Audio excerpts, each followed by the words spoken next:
அருமையான தேவனுடைய பிள்ளைகளே, இந்த காலை நேரத்தில் வேத வார்த்தையோடு உங்களை சந்திப்பதில் நான் மகிழ்ச்சியாக இருக்கிறேன்.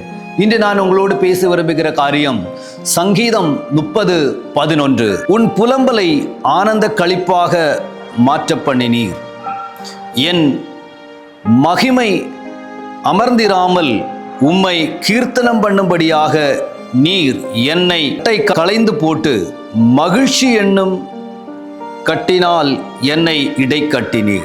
இந்த வேத பகுதியோடு நான் உங்களை சந்திக்க விரும்புகிற பொழுது ஆண்டவர் இன்னைக்கு உங்களை பார்த்து சொல்லுகிற காரியம், உன்னுடைய புலம்பல் களிப்பாய் மாறும்.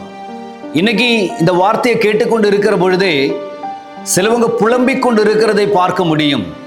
அவருடைய வாழ்க்கையில தோல்வி அடைந்து, உங்க வாழ்க்கையில எதெல்லாமோ செய்து நீங்க தோல்வி அடைந்து, சிலவங்க பிள்ளைகளை நினைத்து புலம்புகிறவர்கள் உண்டு, சிலவர்கள் கணவர்களை நினைத்து புலம்புகிறவர்கள் உண்டு, வாழ்க்கையை நினைத்து புலம்பிக் கொண்டு இருக்கிறவங்க உண்டு. எல்லா நிலைமைகளிலும் எதெல்லாமோ செய்தும் முன் வர முடியாதபடி புலம்பிக் கொண்டிருக்கிற ஒரு அனுபவத்தை சந்தித்து கொண்டு இருக்கிறீங்கன்னா, இன்னைக்கு ஆண்டவர் இன்னைக்கு உங்களை பார்த்து சொல்லுகிறார், உன் புலம்பல் ஆனந்த களிப்பாய் மாறும் என்று சொல்லுகிறார்.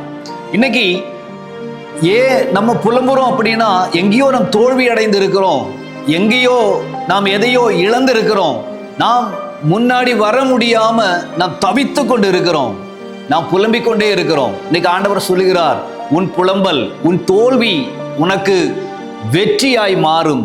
உன் வாழ்க்கையில் எங்கெல்லாம் நீ அவதிப்பட்டுக்கிட்டு இருந்தாலும் சரி, அந்த இடத்துல தேவன் உனக்காக கிரியை செய்து உன்னுடைய புலம்பலை களிப்பாய் மாற்றுவார் என்று வேதம் சொல்கிறது.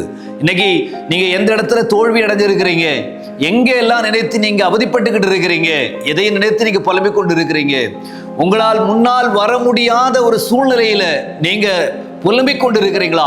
ஆண்டவர் இன்னைக்கு உங்களை பார்த்து தான் சொல்ல விரும்புகிறார், உன் புலம்பல் ஆனந்த களிப்பாய் மாறும்.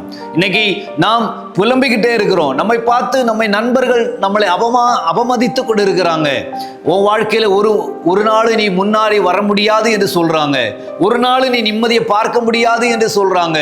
உன் குடும்பத்தில் இருக்கிறவங்க, உன் நண்பர்கள் அனைவருமே உன்னை பார்த்து உனக்கு எதிராய் பேசுகிற பொழுதும், ஆண்டவரே என்னை பார்த்து இப்படி பேசிக்கிட்டு இருக்கிறாங்க, எனக்கு முன்னால வர முடியல, நான் எதெல்லாம் செய்தனோ அங்க எல்லாம் நான் தோல்வியா இருக்கிறேன் அப்படின்னு நினைச்சு புலம்பிக்கிட்டு இருக்கிறீங்களா? ஆண்டவர் சொல்லுகிறார், உன் சத்துருக்களுக்கு முன்பாக நான் உனக்கு ஒரு பந்தியை ஆயத்தம் பண்ணுவேன் என்று சொல்லுகிறார்.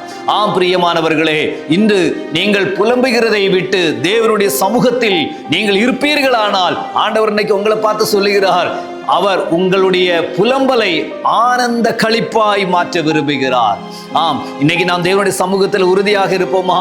அவர் நம்முடைய வாழ்க்கையை மாற்றி நம்முடைய தேவைகளை எல்லாம் சந்தித்து, எங்கெல்லாம் தோல்வி அடைஞ்சோமோ, யாரு முன்னாடி எல்லாம் தலை குனிஞ்சோமோ அவங்க முன்னாடி நம்மை எடுத்து நிறுத்தி நம்மை ஆனந்த களிப்பாய் மாற்றுகிறவருடைய சமூகத்தில் இருப்பீங்களா? ஆண்டவர் இன்னைக்கு உங்களை சந்தோஷமாக நடத்த வல்லவராக இருக்கிறார். ஆம் பிரியமானவர்களை, நான் உங்களுக்காக நான் ஜெபிக்கிறேன். நீங்க உறுதியா இருங்க, சந்தோஷமா இருங்க. உங்களுடைய சந்தோஷம் நீடித்திருக்க கர்த்தர் உதவி செய்வாராக. நான் உங்களுக்காக நான் ஜெபிக்கிறேன். எங்க நல்ல ஆண்டவரே, இந்த நல்ல நேரத்திற்காக நான் ஜெபிக்கிறேன். ஆண்டவரே, என்னுடைய வார்த்தையை கேட்டு உமது பிள்ளைகள் அநேக இடங்களில தோல்வி அடைந்து, ஆண்டவரே, அநேக பிரச்சனைகள் மத்தியில் புலம்பிக் கொண்டு இருக்கிறாங்கப்பா. இன்னைக்கு அவங்களுடைய புலம்பல் ஆனந்த களிப்பாக நீர் மாற்றும்படிக்காக நான் ஜெபிக்கிறேன். அவர்களுக்கு எதிராய் நிற்கிற தடைகளை உமது நாமத்தினாலே நான் உடைத்து போடுகிறேன். ஆண்டவரே, நீங்க சந்தோஷத்தோட நடத்துங்க.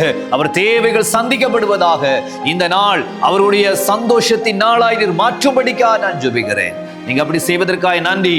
இயேசுவின் நாமத்தில் எங்கள் பிதாவே, ஆமென், ஆமென். God bless you. கர்த்தர் உங்களை ஆசீர்வதிப்பாராக.